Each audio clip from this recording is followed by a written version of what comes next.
Ukoliko želite da promenite adresu u vašem nalogu, potrebno je da uradite sledeće. Kliknite na Moj limun. Sa leve strane idite na opciju Moji podaci. Otvorit će se strana sa vašim podacima. Pronađite polje, ulica i broj.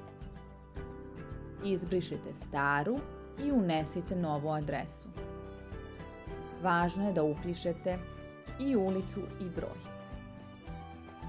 Da biste sačuvali izmene, kliknite na opciju Zapamti koja se nalazi na dnu strane. Nakon uspešno promenjene adrese, izaći će vam obaveštenje o tome.